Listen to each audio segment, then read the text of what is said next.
If you aren't willing to handle things on the chessboard, don't even bother playing. Chess is the greatest combination of art and war. Cowardice leads to inevitable defeat. This the tweet of Hans Niemann after Magnus Carlsen ducked playing him. And the best part of this is that the first person on the scene on the tweet is none other than Vladimir Kramnik. It didn't happen. He's even posting memes now. Cat memes with this kind of text. He must be watching Epic Cheese. Huge fan, I'm sure. Now, let's jump to some reaction that then happened after this. I'm going to go to this tab because what happens, Hans sits down to play Nepo on board 1 and this is the video that ensues here. Hopefully you can hear this okay. Well, let me turn up the volume. I'm going to fix this in the editor in case it's rubbish. Now just watch slowly. You give it your thoughts on what's going on here. So Petrov on the board. Look, Niemann cracks up laughing, shaking his head. I'm trying to literally work out what's going on here. Nepo's like, okay, what's up, dude? Like, what's your problem? What's going on? I'm trying to work out if Hans was sort of thinking, why is he just going for a boring drawing line? So here, it's replaying one more time. Let's check this one more time. So Nepo's just moving casually, slowly pressing the clock, not sat up at the board, taking the pawn. So yeah, I'm trying to work out this clip. I need your help in the comments. Like, does Niemann offer a draw there? Has he just said draw? Is he feeling like Nepo's, I don't know, disrespecting him or something, or doesn't want a game?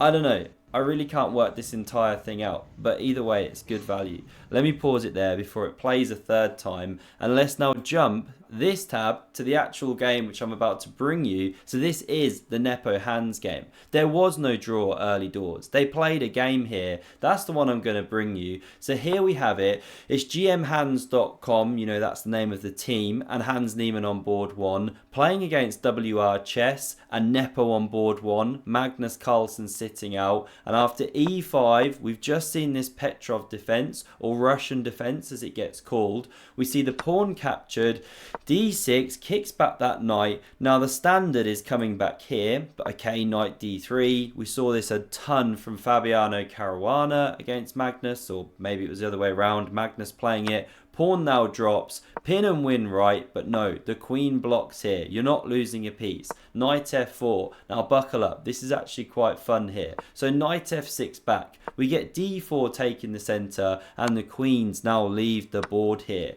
Is it a queenless middle game or a queenless end game? No one knows. Driven many a chess player insane. Now knight c6 attacks the center. Hans just calmly defends with his c pawn, and now Nepo goes d5 for the high five, but Niemann leaves him hanging. Whoa, no love lost there. f3 now played. He goes for a kind of bomb cloud thing. Fine, let's go. Dr. Disrespect. And Nepo's like, anything you can do then, I can do better. Starts moving his pieces in the wrong direction. Niemann's like, fine, I'll move the same piece twice in the opening. Won't even develop this stuff. Craziness kicking off. Nepo develops a bishop, and Niemann now bong clouds, humming away to D-O-double-G. We get knight e6, pressuring on the knight, and surely you now take on e6, swap some pieces. No.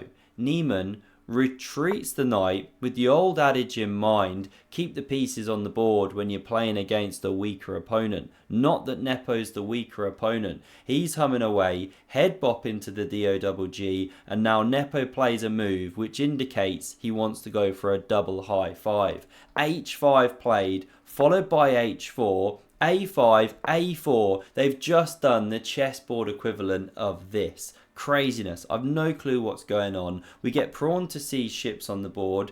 b3 now played, sets up the bathtub, and this is incredible. Nepo, in response, plays pawn b6, creates a bathtub of his own. It's the cleanest smelling board in the entire hall. And look at this. This is special. You don't often see this, but they've actually created a circle of tub. It moves us all and connects us, because when the pieces die, they become the board and we play on the board. So we're all connected in the great circle of chess tub. Really beautiful. Bishop a3 now played, preparing to win a piece, and Nepo spots it. He goes queen d7 here, or king d7 rather. The pieces leave the board and he recaptures. Doesn't want to be 3 points down. Finally, Hans develops all his pieces, gets his bits out, connects the rooks here, and now something incredible happens at the board. The whole tournament absolutely in awe, because after bishop a6, a rook cube is formed and lightning bolts begin to shoot from the player's hair and rear end. There's like a rush of Harry Potter wind through their faces. It's an incredible scene. The arbiter can't even get near. The score sheets are kind of flying in every direction here. It's just a beautiful thing. But finally the cube has to end because Niemann takes on a6. He can't stand the drama. Nepo recaptures, breaks the cube, order is restored, and Niemann goes on a maneuver. Dad ashamed, what are you doing back here? Get back out there. And now Nepo, like a g6, pushes pawn. It's a far east movement, and Hans maneuvers into e3 here, stacking up the ponies. He's opening his own stable. Rook a7 now played, rook hd1, and both players just shuffling away with the cannons. Nepo stacks the 2 towers. J.R.R. Tolkien would be proud. Knight c2, Hans sets up this rook knight sandwich, heading in the wrong direction. Nepo's like, fine, I'll go the other way too. Rook e1 played, and how about this? We get a fianchettoed knights. Look at those two, prepared to rush out and save Gotham at the right moment. Beautiful dark knights, and now knight g3 maneuvers. Keeps an eye on this square. We see a rook exchange, anyone for a knight maneuver. Knight h6 played. Where is Nepo headed? Doesn't he know a knight on the rim is dim? And now we see this rook challenging the only open file. These ones going into the blender here. Hans stacking the ponies. And now this just reaches an incredible crescendo, because both players playing solely with the knights pretty much at this point. And they're neighing and braying, stamping their feet, making the most incredible horsey sounds as they go. Many top guys do, but when they do so many knight moves in a row, real horsey play, they stamp and they make so much noise. It's incredible. But here we see the position repeated 3 times. That's a draw, but not the most incredible draw by threefold repetition ever. Have a look at this one. And there it is. And there it is. Wow. Well, we just said the same exact thing. Did we just say the same exact...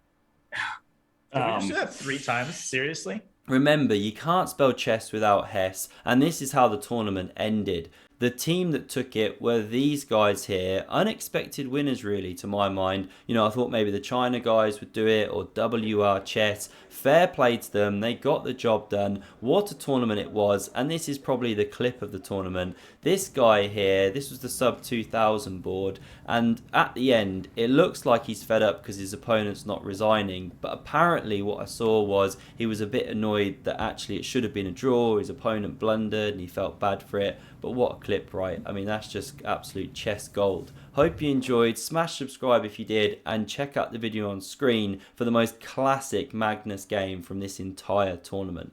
Thanks a lot.